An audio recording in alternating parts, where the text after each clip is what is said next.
research forum today with a very special, amazing person who I feel very honoured to know and whose work I've admired for a long time. So Dr. Emily Payne is with us from the University of Leeds. And Emily is doing a lot of the world-leading research in music psychology and in a lot of different areas. I think the last conference presentation I heard you give was around chills. Some of the collaborative work you're doing with Scott Bannister. But a lot of your work is around something that's so relevant to us here, around performance and creativity and what that means. And you yourself are a clarinetist. I'm a lapsed clarinetist. Lapsed clarinetist, that'll do. So Emily is an associate professor of music at Leeds, where you've been since the HRC-funded project on John Cage. And you went there from Oxford after looking at things around creativity and clarinet performance. And you do loads of amazing things, lots of journal reviewing, lots of responsibilities around being director of postgrad research studies at Leeds. And you're doing work at the moment which is around this area of performers and live performance. So super interesting to us, super interesting to me personally as well. So we all can't wait to hear from you and to learn lots of interesting ideas. So please join me in welcoming Dr. Emily Payne. Thanks, Michelle, and thanks for the invitation to speak today. I'm really excited to come here and talk to you about my research on performers and audiences, and actually talk to a room full of people who are either musicians or who are experts in performance in some way. So thanks for this opportunity. I'm going to talk, as Michelle has said today, I'm talking about some research on performers' perspectives of live performance and how they kind of view audiences. This is very much a collaborative project I've been doing with Karen Burland at the University of Leeds, and also one of our doctoral candidates, James Cannon, has been more recently involved in the sort of interview study part of the research. So just to acknowledge their involvement.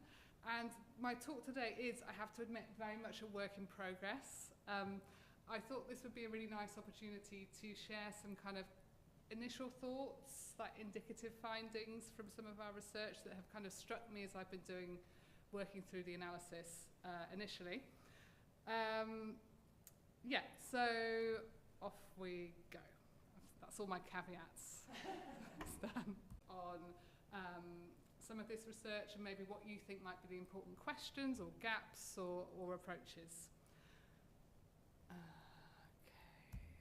So, the performer-audience relationship is often portrayed as a powerful aspect of live music performance, particularly in popular discourses, from the claim that Liszt's improvisations on the piano could transform the entire atmosphere in a salon at a stroke, moving some audience members to tears, to the pianist Glenn Gould's infamous statement shortly before retiring from public performance, where he said that the ideal audience-to-artist relationship is 0 to 1.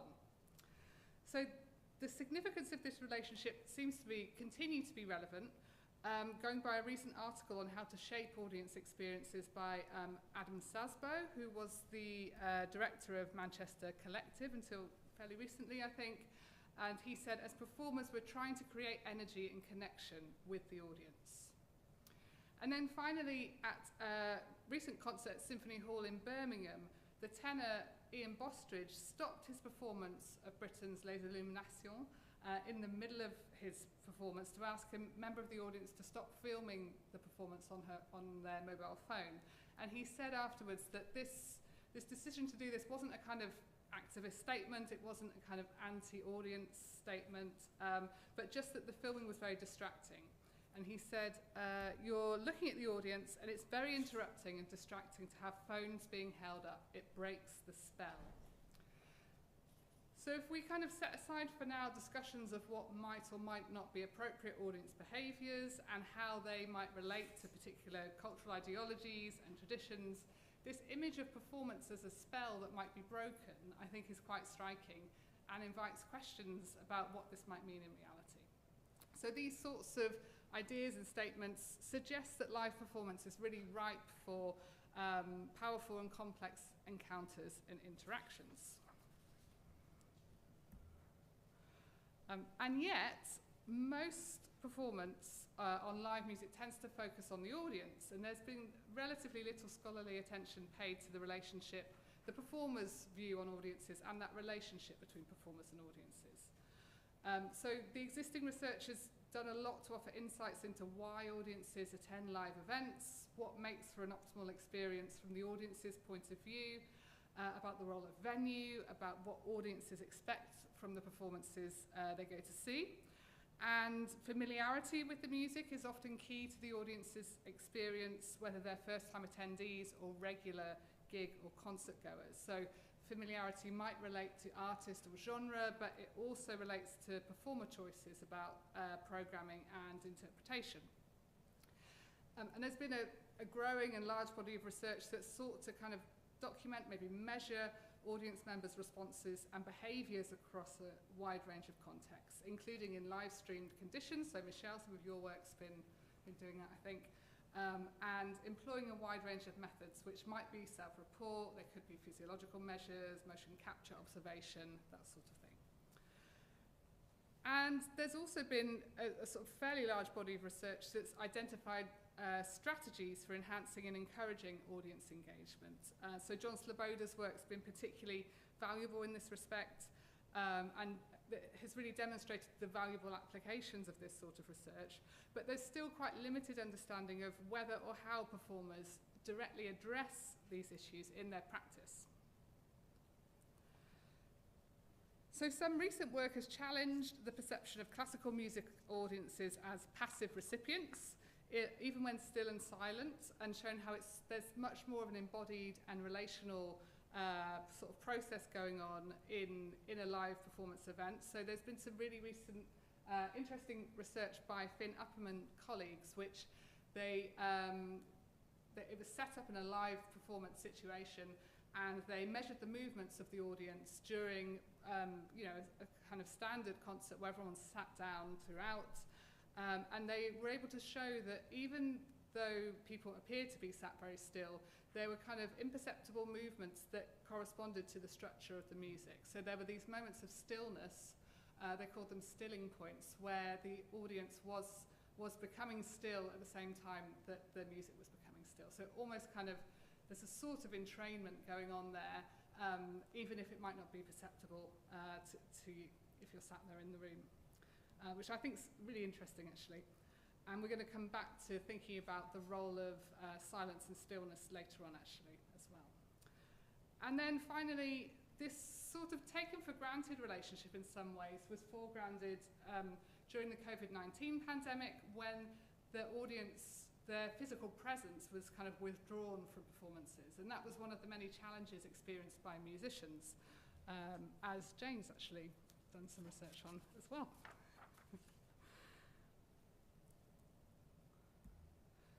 So research with performers about their experiences as playing tends to focus on the management of anxiety and interactions between ensemble members during performance, but not necessarily looking at their relationship to the audience.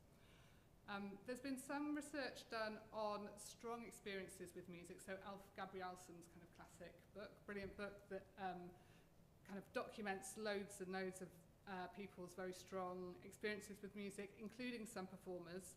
And Alex Lamont kind of built on that and did a study looking at performers' strong emotional experiences. And those accounts show that strong emotional experiences for musicians often take place in live music contexts and frequently involve some sort of audience response. So Gabrielson suggests that performing in front of an audience can be a very formative experience for musicians. It can lead to feelings including vulnerability and nervousness on one hand, but also happiness, acceptance, confirmation of identity, shared experiences with the audience, actually increased self-confidence and self-esteem, and a desire to continue to perform music. But on the more negative side, we know that public performance, performing in front of an audience, that can be a source of situational stress related to the performance context for musicians. And studies with classical musicians have shown that public performance situations consistently elevate cortisol levels in contrast to private rehearsal and practice.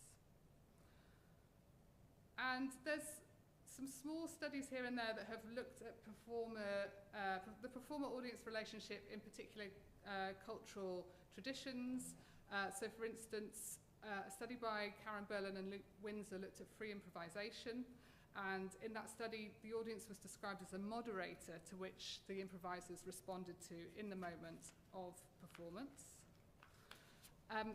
Another way of looking at it is thinking of the audience as a catalyst for a successful jazz performance, which came out of this interview study that Gail Brand and colleagues did with jazz musicians.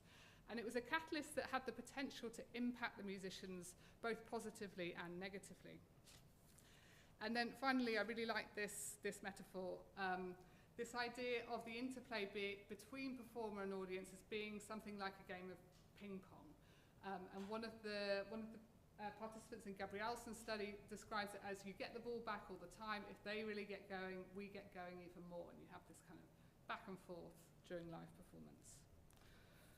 So these perspectives kind of highlight that importance of the audience's role in performers' live music experiences.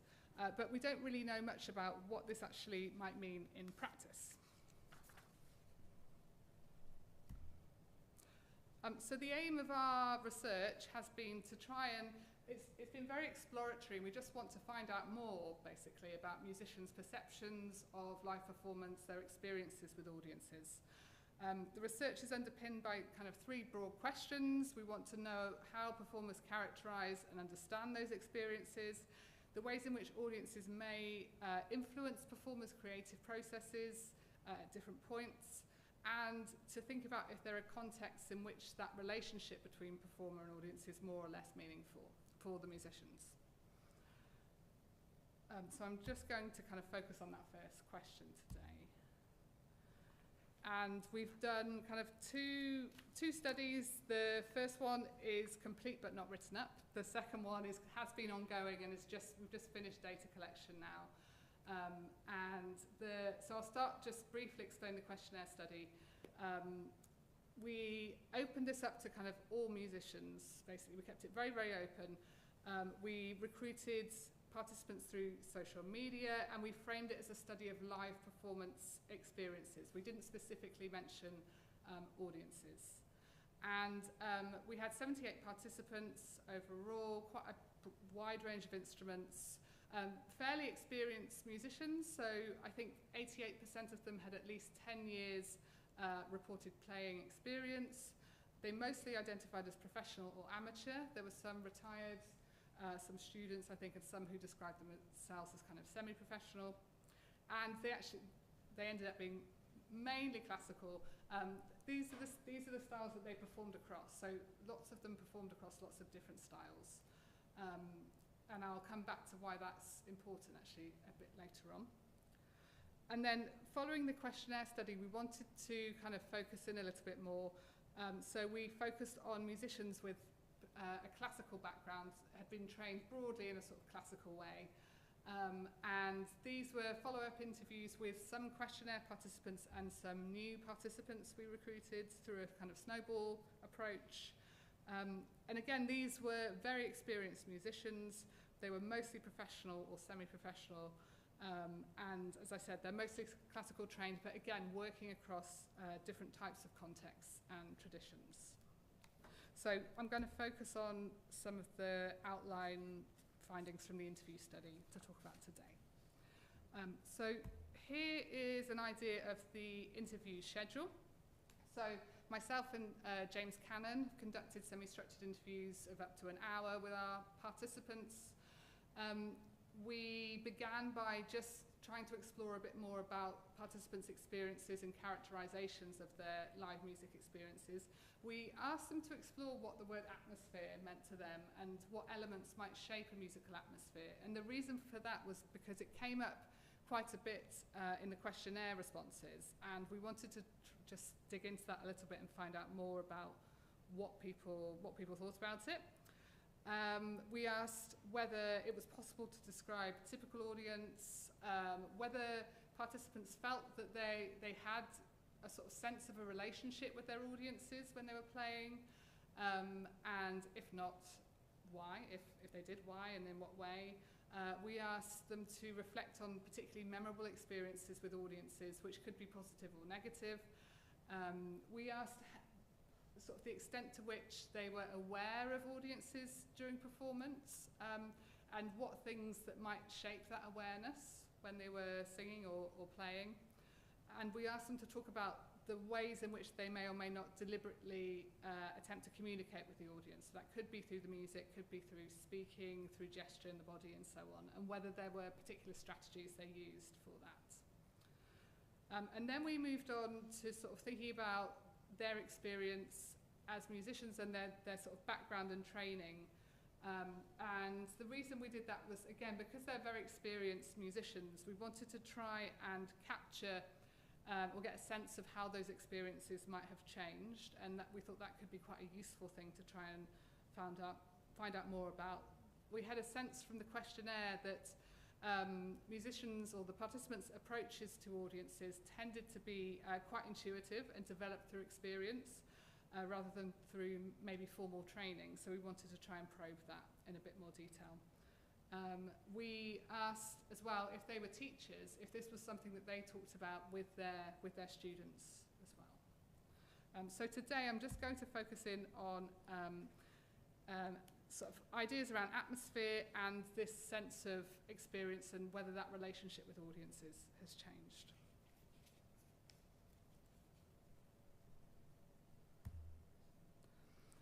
So I've pulled out kind of four, these definitely are not themes because we haven't kind of completed our analysis yet, but these are kind of four things that I think are quite interesting, having read through some of the transcripts, about the ways in which our participants talked about this idea of atmosphere. So the first is the kind of intangibility, the difficulty that participants might have in describing what a musical atmosphere might mean or what it might involve. The second is about multi-dimensionality. So when they talked about different elements that might shape an atmosphere, there's a real sense of individual factors about them, about their abilities as a musician, about the music that they're playing, maybe about the people that they're with, the venue for sure, the space, the different contexts that they're performing in. So there's all sorts of different factors that are kind of interacting to shape musicians' perceptions of audiences. The second is the sort of sense of risk or maybe unpredictability that comes with live performance and playing in front of people. And then the final one is the sort of the role of silence and stillness and how silence might function differently for some of our participants, how they perceived silence differently, depending on maybe their particular experience and context that they're working in. So I'm going to go through some of the quotes now that I've kind of pulled out from the transcripts. Apologies, there's a lot of text on some of these slides, or where participants were sort of attempting to describe atmosphere to us. So the first one, the viola player says, there's something different about the feel of the room as well. There has to be. It can't just be an acoustic phenomenon. It must be something else. And that's quite hard to put your finger on somehow. That you know that somebody else is making that journey with you, I guess. So something about a kind of shared energy, about the co-presence of people being in the room with you there. And the second one is also about this sense of energy in the space. So another string player, and he says the moment he's talking here about his quartet that he plays with, the moment we walk into what he describes as the most comfortable space, which is the stage, everything changes. But it changes in both a predictable and an unpredictable way. So effectively, that's moulding the process a bit. So that's feeding into what he's going to do in the performance. It's moulding the process constantly, very actively, but it doesn't need to be spoken about because basically it's imminent.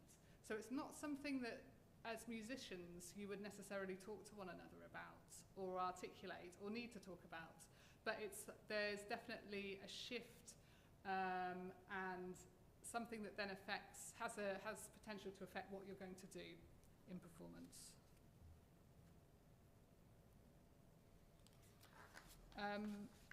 So this sort of trying to illustrate the multi-dimensionality of atmosphere for our participants. So there's a few here that relate to the individual. So the first one, she's talking about depends how much I'm having to concentrate or regulate my mood or regulate what I'm doing, as opposed to just enjoying the whole process and not thinking about it. So I'm sort of assuming here she's maybe contrasting feeling comfortable, maybe the challenge of the music that she's performing or how she's feeling, and if she's the kind of not thinking about it is presumably some kind of potentially like a flow state that would be the ideal situation where you're not having to focus too much on what you're doing. This second quote from the trumpeter, he talked about all sorts of things. So he said atmosphere for him was who I'm playing with, the venue, the repertoire, how far I've travelled to get there, whether I'm going to get home on time, so presumably how tired he is, and again sort of feeling comfortable, how much time I've had to practice, how comfortably within my skill set I am, all of those aspects, my personal health, what I have for breakfast, you know, the whole aspect of my being and everything. So there's not one single thing which could be excluded for him. Again, the next quote is talking about this kind of fit between the music and her instrument, her voice, and again how comfortable she feels. The next one there is talking about venue or space, and this was a violinist who also works as a DJ, so she has some quite contrasting experiences to draw on, and she said it can be quite disheartening as a classical performer to perform to an empty church or a concert hall that's only got half the seats filled, so quite a kind of familiar experience I think for lots of musicians. But for her, atmosphere was about quite a literal kind of size of the audience, number of people in the room, basically. And then finally, this last participant, she does highlight the role of co-performers and how that might impact her relationship with the audience. She's saying if you're with people who are really, you know, it feels quite exciting and creative and respectful, and then that then impacts how she might be feeling about the audience as well. So they all kind of emphasize the ways in which live performance is much more about kind of the music and the musician. There's a kind of co-presence and interactions going on between the people in the room, but there's also all sorts of things that aren't really obvious. Those exchanges that might happen outside the room, we could say. People, materials, cultures, practical considerations as well, that all play into this idea of atmosphere.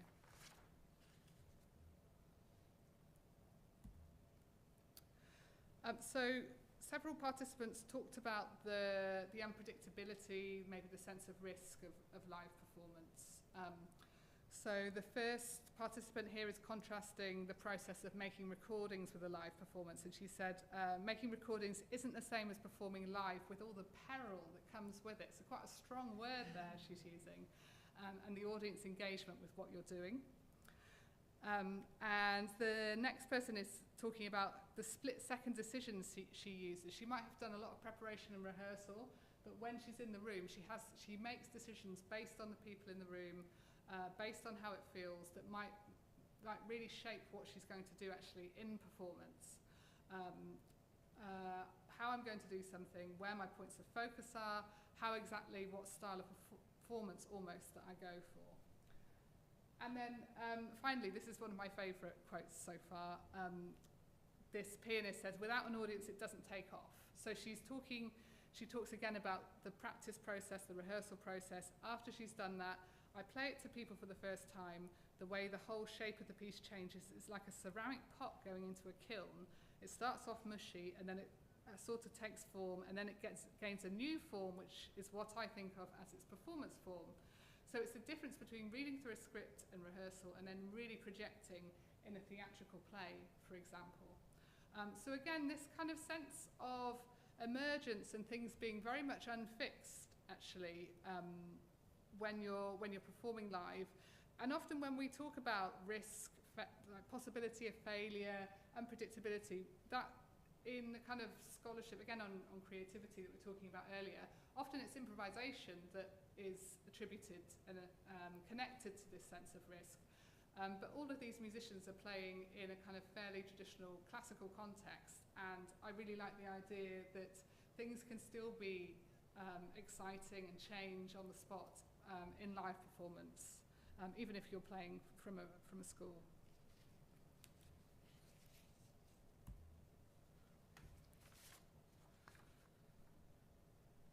So yeah, I'll talk now a bit about the sort of different roles of silence, and it was sort of negative for her, but that she viewed silence as a kind of absence of interaction and a passivity of the audience, and she talks about being used to that Western classical model of performing, and the audience will sort of sit there reverent and silent until the piece has ended.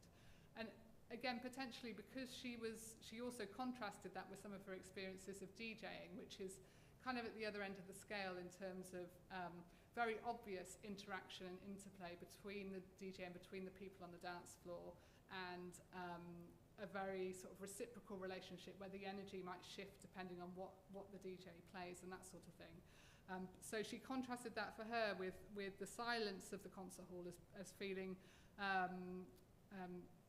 sort of like an absence in some way. The second person is talking more about silence as being an indication of audience attention and focus. And actually silence came up quite a bit in the questionnaire, where people would say there's a sort of special silence that you can sense as a performer that's different when people are listening, as opposed to them just not speaking. So she said, yeah, it's the level of noise that tells me whether I've got people's attention or not. The more silent the room, the better, generally, I find. When people are paying attention, they're incredibly still. You can barely hear them breathing, and I know that that's when it's working. And if someone's moving a bit more, and certainly if anyone's coughing, then you've lost them. And at that point, I'd need to focus a little bit more on them personally. So really, she's very much attuned to what's going on in the room when she's performing, and listening to the audience, kind of listening to them, listening to her.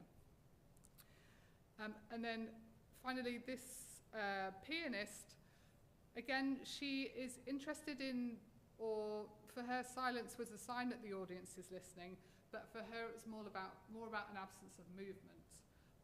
So she said, sure, you can hear that an audience is listening. There's a stillness that could be attention. It's more like a heightened sense of something. It's like people are waiting for something, people are leaning in, and you can sense that. So in these three examples, I think it's quite interesting to see how silence can be perceived as indicating a sort of absence, or maybe a distance and passivity, but also a focus, maybe a heightened sense of expectation and anticipation, and a sort of positive sense of tension maybe as well.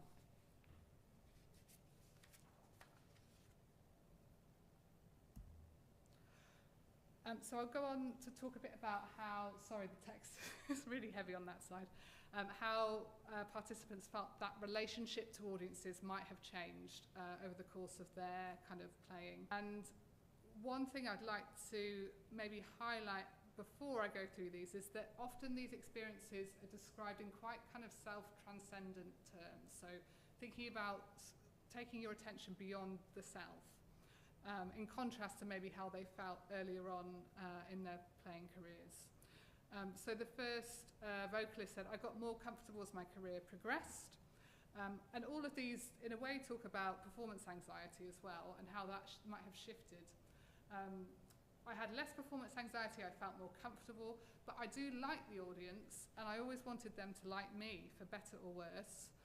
And this has been consistent. I've always wanted to share and communicate what the music and the text and the character meant. So kind of looking for that,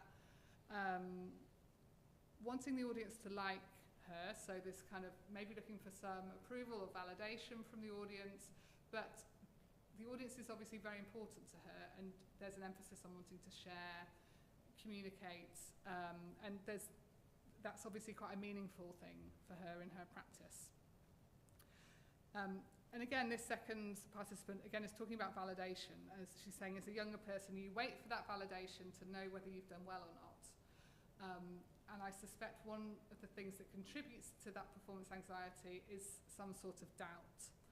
And for her as a musician, she talked in quite a lot of detail about her approach to performance is very focused on listening. So she was saying, as she's gone on, she emphasises now, what do I want to listen to in this situation? What kinds of sounds am I going to listen to? It's a shift in your focus, it's a shift in your attention, and that changes completely my sense of my own somatic or bodily experience. So now, the way I feel the need to think about validation from the audience are now the people who I appreciate if they listen. So again, this idea of kind of valuing what the audience might bring to the performance for her in terms of their listening. And then finally this one, which reminds me a bit about the peril quote from earlier on. She says, when I first started out, I viewed recitals almost like kind of endurance events or hurdles or obstacles or competitions, like I was there to stake a claim and show that I was good enough to be there and build my career. And it felt like an obstacle and an ordeal almost each time, because I was trying to prove myself. And gradually, as I've mellowed and felt more secure in my career, I've been able to focus on what I think is the real point of a concert, and that's about the human interaction and the empathy and the emotions and being able to communicate to an audience. So again, that shift away from the self and towards kind of valuing that opportunity for interaction with people. So emphases on sharing, communicating, maybe a change in terms of what performance means to them as musicians as they've gone on in their careers, very much valuing the audience's presence and the audience, their kind of ability to listen to what they're doing.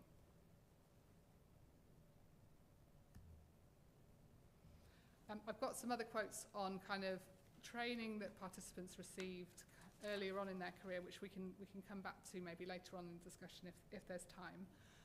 But for now, I will come back to, if we want to come back to that question, how do performers characterise and understand their experiences with audiences?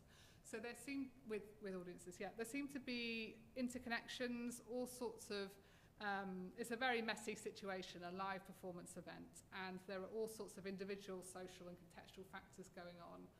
And the kind of people sat in the room are just one element of this experience. The performance space plays a role in that relationship, and I haven't talked about that much today from the interviews, but lots of the musicians did talk about having to play in what have been described as adopted spaces. That's Cronenberg's term. So you turn up at a gig, you might be in a church and the pews are maybe facing the wrong way, or there are pillars so you can't see the audience properly, or it's very cold, or there are all sorts of things that are kind of affecting your attention or your ability to monitor what's going on in the space and to respond to an audience. So that performance space is very important in performers' experiences with their audiences. Most of the performers we spoke to felt that they could sense and value audience attention, even in a sort of very large space with a very large audience, and that silence and stillness often provide different types of functions in that relationship. And then finally, I want to come back to this sort of role of self-transcendence, which I think could be quite an interesting way of thinking about some of these experiences, particularly thinking about how what we might do in terms of applications and kind of training for musicians. So there's been an interesting paper recently by Elsa Perdomo-Guevara and Nikki Dibben that's looked at the role of self-transcendence in performance and trying to kind of challenge, again, often when we talk about public performance, the first thing that comes up is music performance anxiety and quite kind of negative evaluations of performance. But this paper was looking at kind of positive experiences associated with performing, and they found that they did a study with some student musicians, and when they asked their participants to cultivate meaningful experiences in music in their performance and self-transcendence, so kind of thinking away, getting your attention away from yourself but onto the others, onto kind of valuing performance, maybe focusing on the privilege of performing and being able to share what you're doing and how what you're doing might benefit the audience. They found that that could mitigate some of the effects of music performance anxiety and could help cultivate a more positive outlook on performance and engender kind of more rewarding experiences for their participants. So that could involve cultivating relationships with your co-performers, but actually there's potential there, I think, for trying to adopt that attitude to the audience as well that could be really useful for musicians. And then finally, the point that came out a lot in our interviews is that musicians wear all sorts of different hats. So as I said, they might be classically trained, but they might be performing in a prison, in a concert hall, in a church, to different types of audiences, doing outreach work, educational work, those sorts of things. And if we are sort of thinking about how we might train musicians to have the skills to work across those different contexts and with those different audiences, we need to try and take that into account, I think.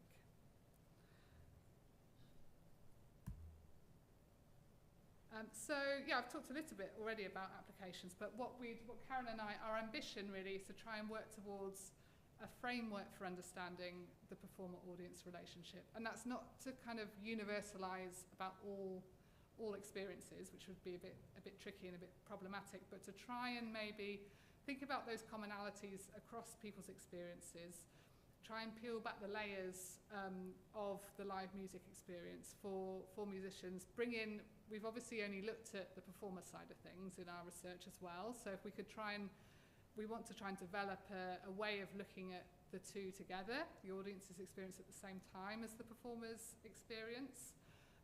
We think that could be really useful for thinking about how to develop skills for musicians, think about training, maybe a toolkit for musicians to work across different types of contexts and with different audiences. And potentially, as I've said, that could be really useful to help people mitigate music performance anxiety. We know already that positive and meaningful experiences in performance can help to sustain motivation, help people to feel like they want to continue to engage in performance. So that's a really good benefit there. And our next steps are obviously to complete the analysis and finally write up some of this. And what we would really like to do as well is that all of our work has focused quite a lot on very experienced musicians, so we'd like to kind of test some of these ideas and findings with more developing musicians, student performers, that sort of thing. And it would be brilliant to try and think of a sort of mixed method approach to kind of capture experiences of performers and audiences.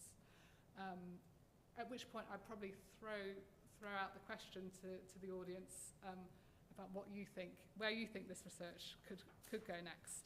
But before I do that, I will just say thank you very much. I'd say thank you to Karen and James as well, who've been involved in the project, and to all of our interviewees and our participants. So thank you. Stop there.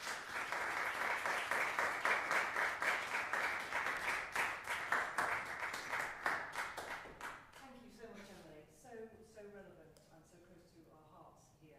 And I was going to take Chair's prerogative and ask the first question, but I'm going to defer to the wonderful Professor Ginsborg, who will undoubtedly have a better question than mine anyway. I just wanted to say thank you very much indeed. It is so nice to have this research that is about audiences from the performer's point of view. It's something that I've been thinking about for many, many, many years on my research from the point of view of a performer and work I've done with performers. And I'm thinking about the very, very first time a performer described their experience of performing and performing to an audience and their sense of the audience. And it was my namesake, Jane Davidson, and it's in the social psychology of music, her chapter, and she describes a performance that she had given. So it's a long, long time ago, and of course she was Karen's supervisor. Yeah. And so actually I wanted Yeah, to co-supervisor, yeah. ask you that really kind of standard question, which you will have been asked at your PhD, no doubt. This is for the not quite enough PhD students who are here. What surprised you in the findings? Good question. If anything?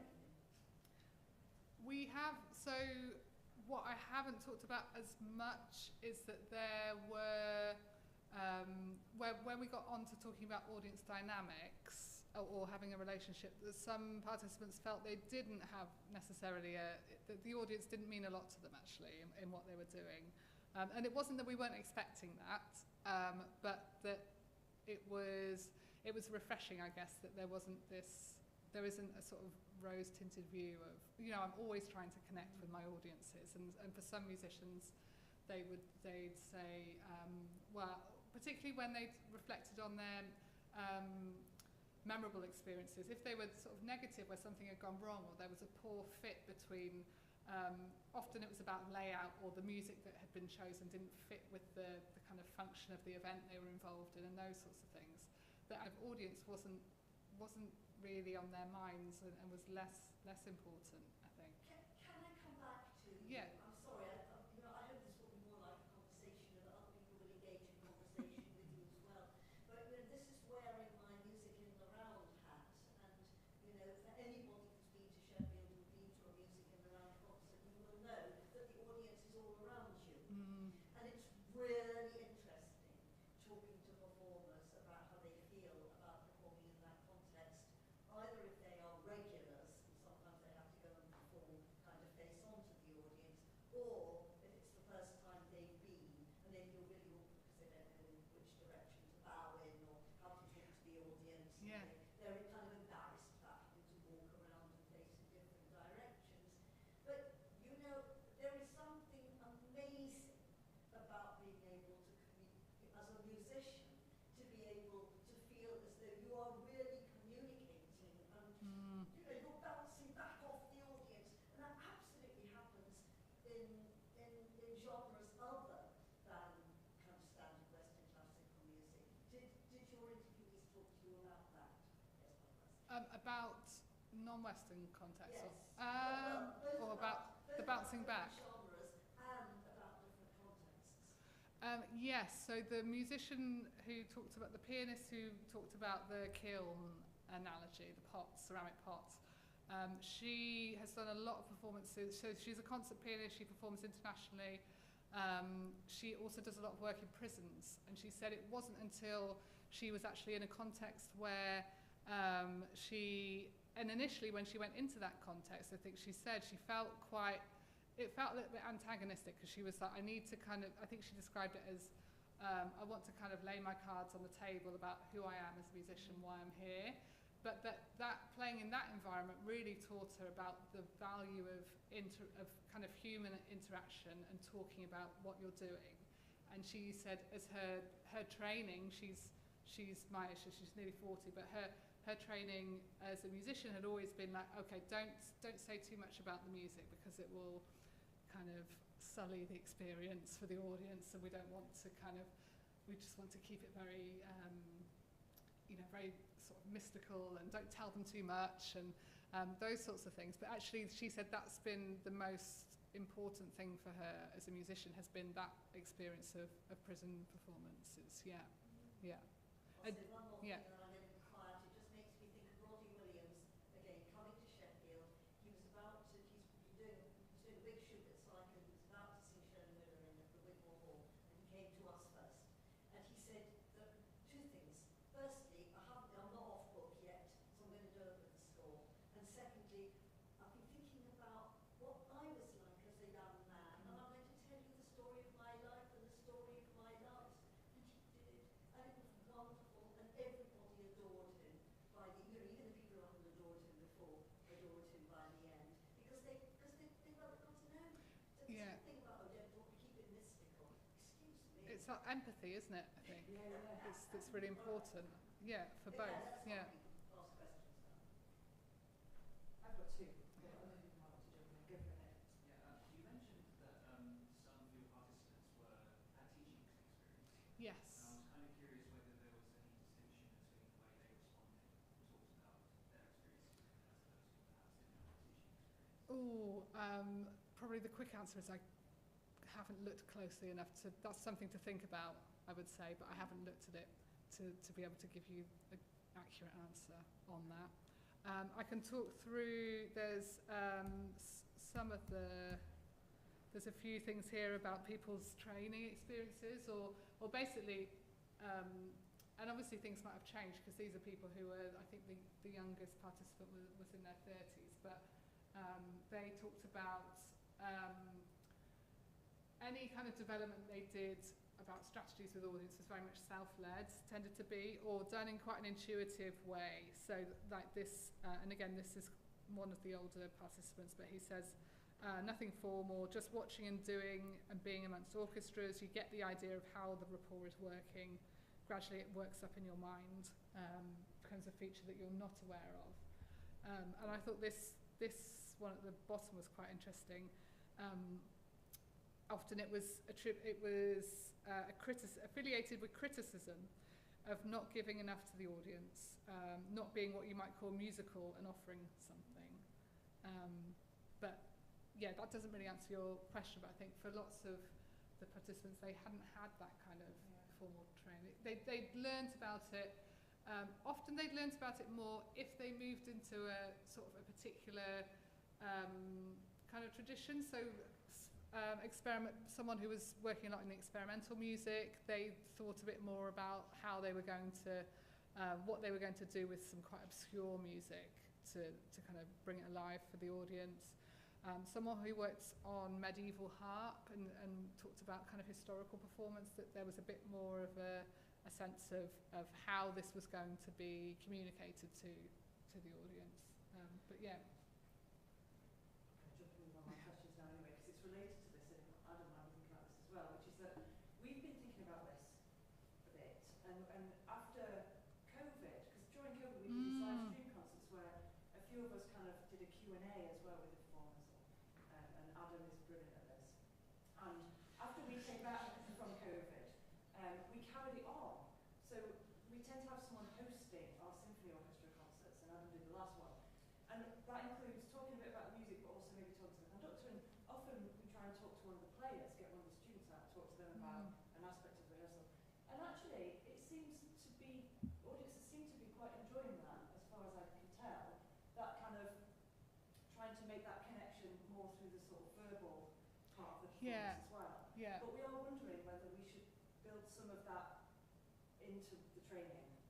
Students being able to stand up and confidently, I mean, they do this in their recitals, but whether we should do more to train that. Yeah, I think it would be really useful. And Sloboda talks about those kind of audience exchange formats of concerts, I think, and how the audience gets a lot out of that and they seem to value that. But I think it's quite useful for the musicians as well, and make, again, it's that connection, isn't it, I think? Because in our student performers at Leeds, for their final exams, they don't have to speak to the audience, and most of them, the classical musicians don't. The popular ones do a bit more because it's more of a part of the etiquette, but we don't. I think we need to be equipping them for kind of more of a variety of different performance things, like environments for when they get into the world of professional playing, I think. Yeah, when it's appropriate or expected. Yeah.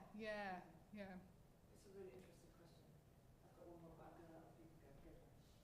I was just thinking about, in terms of one of the more cutting edge aspects of places providing audience interaction training and in efforts to reduce performance anxiety, is the Oddview VR suites, the one in London, The RCM, in Australia, where they're developing to try and control. And I was thinking about that in terms of the training, but also in terms of how great of a tool that might be, in terms of if you wanted to take this in a more experimental approach, to where some of these have the facility to dial up all these different venues and these different audience sizes. And I think you can even dial up rowdier audiences compared to more respectful listening audiences. And I was just thinking about the possibility of, instead of the questionnaire and just sort of more relying on prior experiences, the possibility of being more experimental and systematically putting the different musicians into these different virtual scenarios. And granted, not as great for ecological ability as doing it live would be, but being able to systematically mess with some of these different parameters and see actually what kind of different reactions that evokes for the instrumentalist, performers, whatever. I just thought that was Yeah, that just yeah. jumped into my mind as something that. I think I'm very much a qualitative person, but I need to find someone who does the quant. I think to do that. So, and I think the performance simulator at RCM's they've just relaunched it or something, so that you haven't they? Yeah, yeah. So that could be possible. Yeah. We need to build one. Yeah. Because I've been in the north. Great. I'm going to ask my. Oh, go on, Adam. Well, yeah. Oh, because you have one. I've got one. another one. You go first. Are you sure? Yeah, that's Okay. rubbish. All right.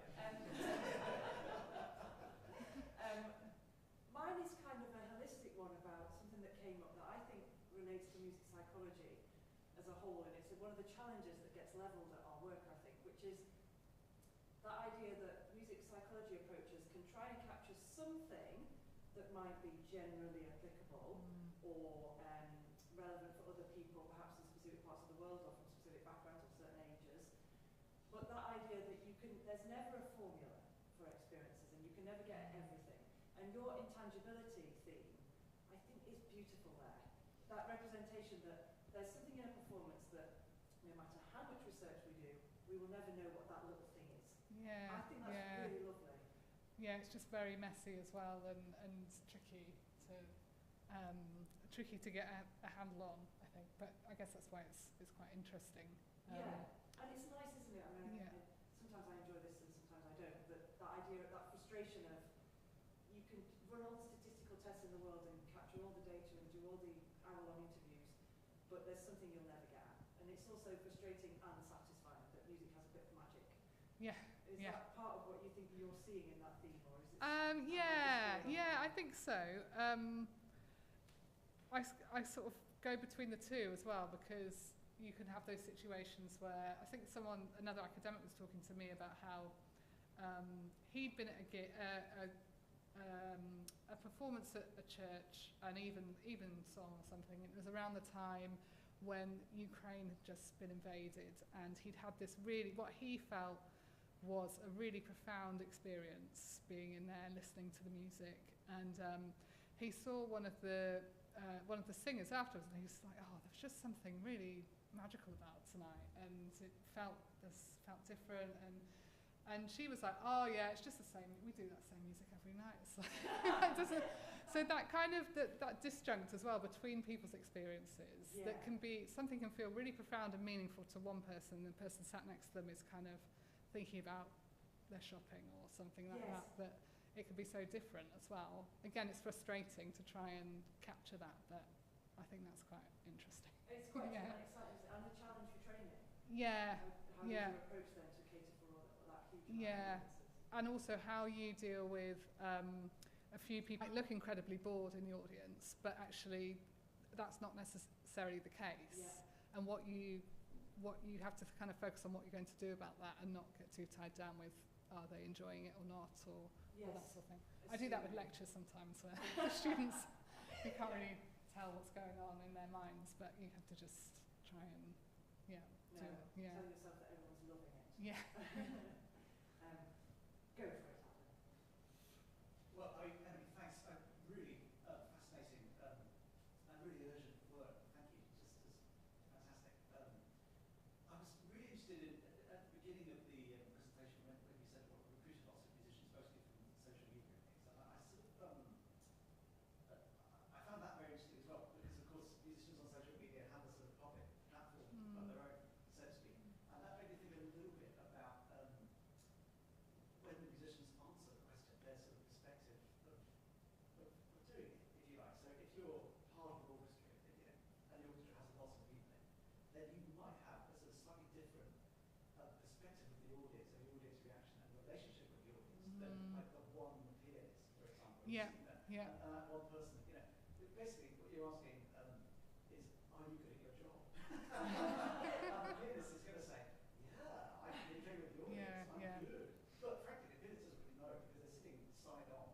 And the only way they can measure the response to the audience is when they get up after the piece is finished and take a bow. So it's sort of... It's tricky, isn't it? Yeah. And we were talking about that earlier in the PGR session, about the difference between what people say and what they do can be quite different. Or just people take things for granted, I guess. And there were some participants who a violinist who played in orchestra, said, actually, I'm not really thinking about the audience that much because I'm more focused on my section and I'm trying to kind of blend with my section, and in terms of my movements, I'm trying to keep everything consistent with the section. So actually, there's not a lot of attention there for the audience at all. So those, I think, it's tricky to kind of pull apart. You have to think about ensemble performance as being again a different thing to solo performance as well. But size of the ensemble as well could really affect that.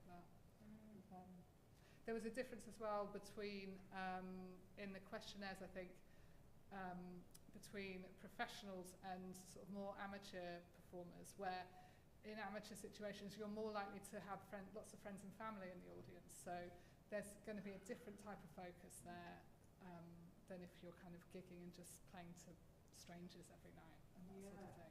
It's a very different, the meaning that you're taking from that experience is going to be quite different, I think. So is that something that you sort of pursue as part of you're going to, because you must have so much interesting data in that aspect, does it sort of naturally cluster in some different ways, amateur, orchestra, solo, community or not? We're going to, so for the questionnaire, we don't have large enough sample to do lots of sort of meaningful comparisons, I think, but we are going to try and look at,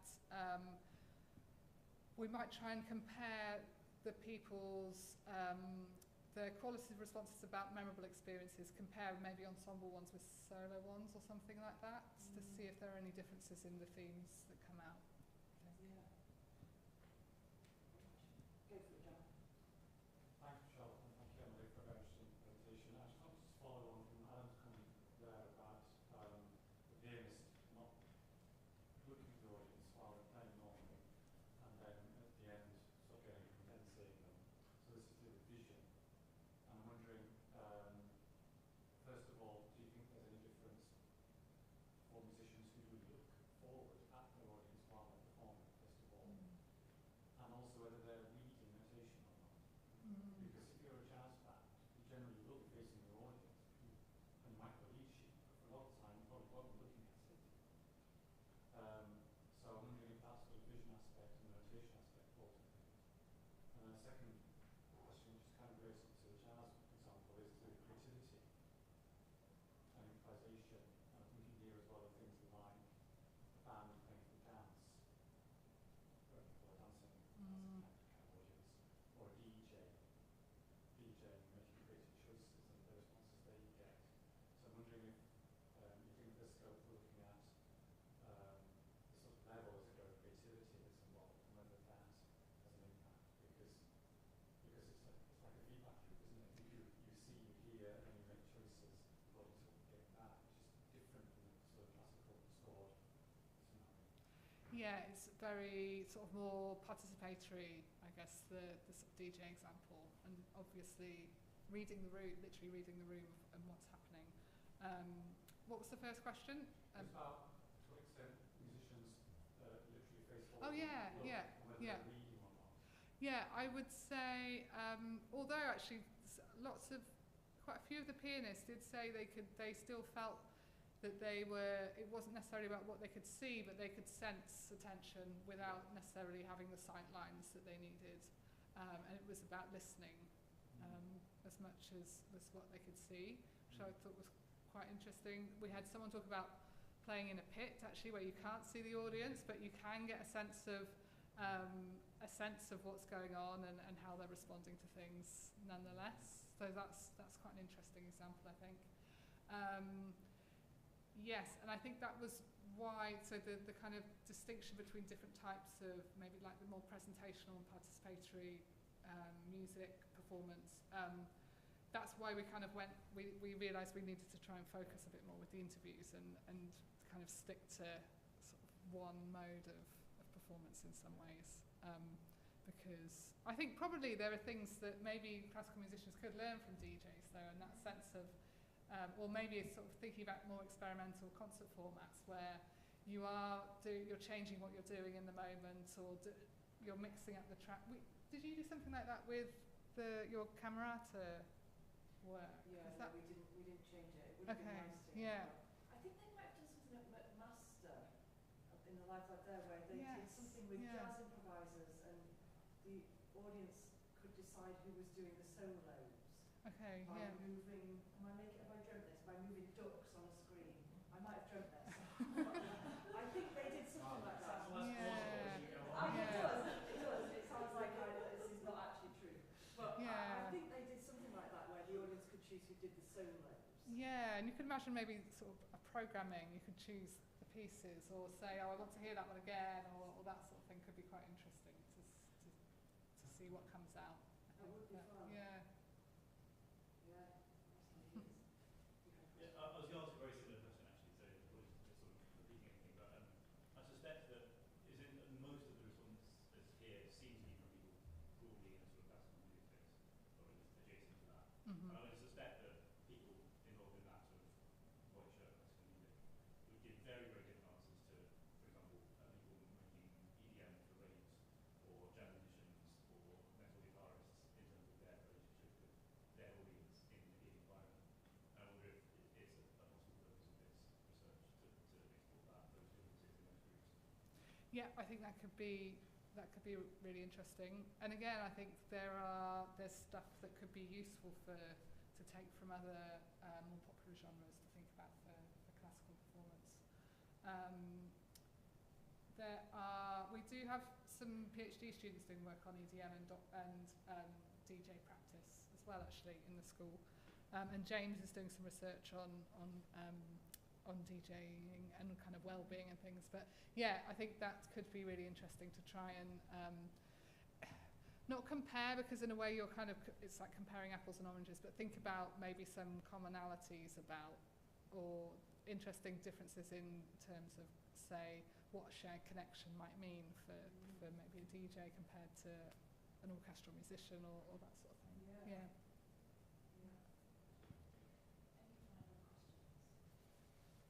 Go for it, Aslan. No, sorry. I mean, really fascinating, and it's quite an ignorant question, I think. I was just struck by all the other examples you were saying in response to the questions, and I guess what I'm wondering is, methodologically, how do you decide whose voices from the questionnaires to highlight in a presentation like this? What decisions go, I mean, obviously it's anonymized, but how do you decide female part 42 and not male trombone 17? So yeah, I mean, and it's something as a historical musicologist that I deal with in a similar way, I think. But I guess ultimately, yeah, how do you make the decision whose voices to highlight, and then And if is this representative? it's or biased? And if someone does a nice quote about ceramic pots, and obviously that's going to get into the presentation, then so first of all, the caveat is that this is not systematic whatsoever. So this is kind of from a read through and things that have jumped out, and I thought, oh, these seem to be some interesting points to talk about.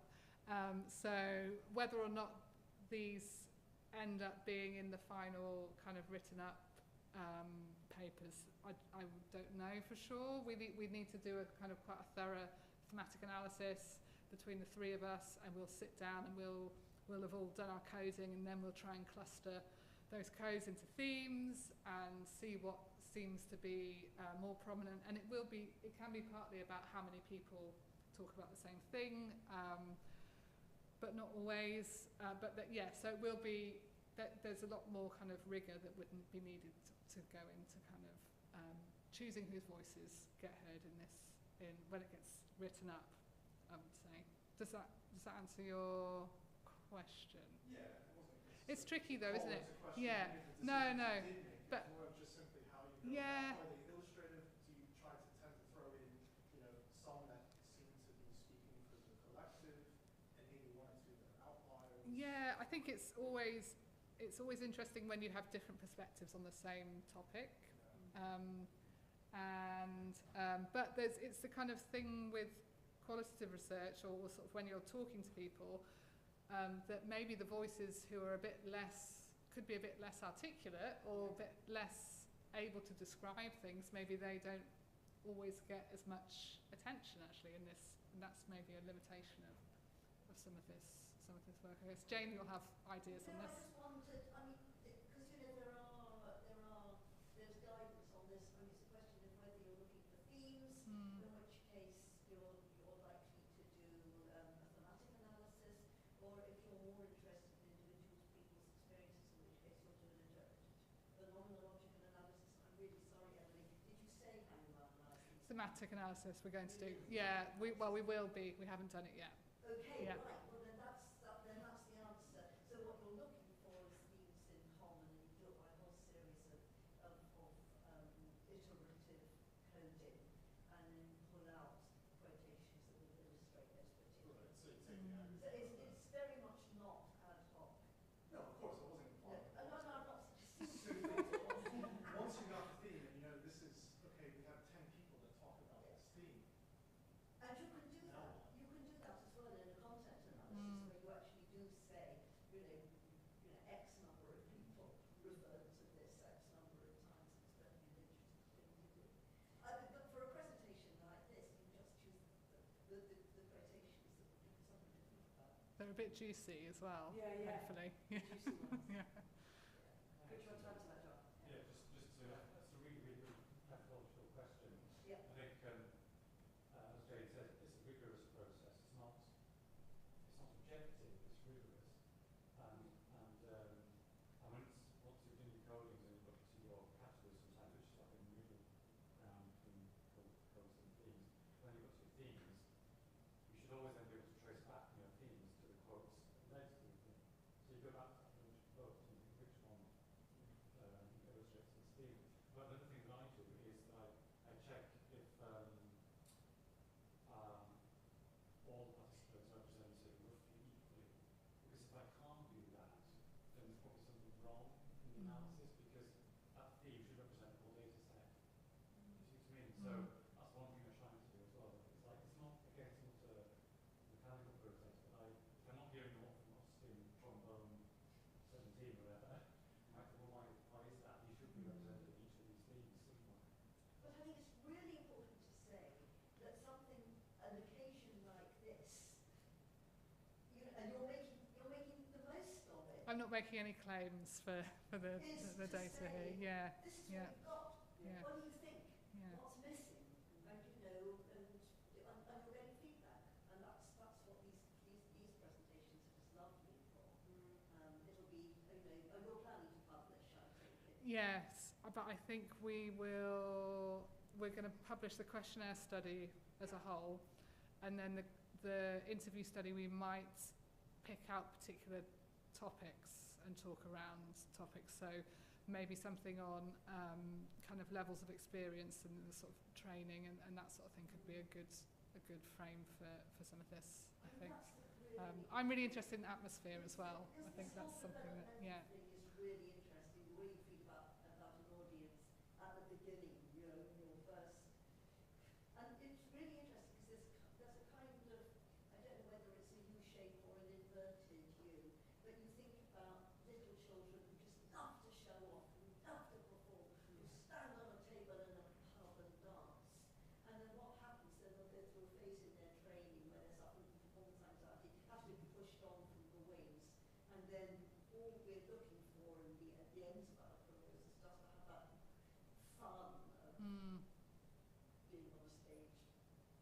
So you've got bigger than a pub table,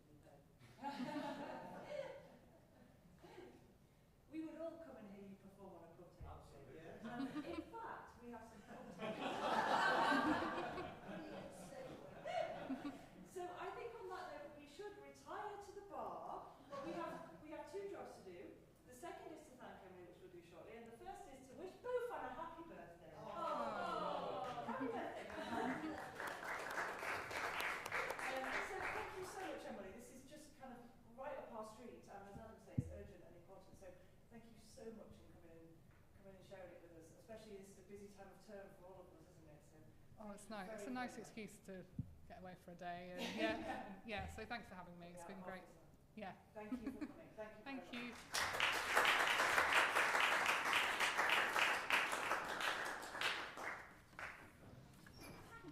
Thanks Thanks, Michelle. Yeah, yeah. Yeah. Yeah, yeah. What's his surname? Okay.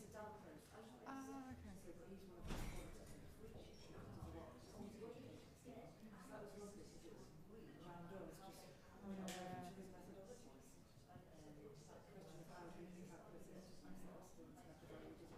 Yeah, yeah. But it is true that sometimes you get some quotes you're like, oh, really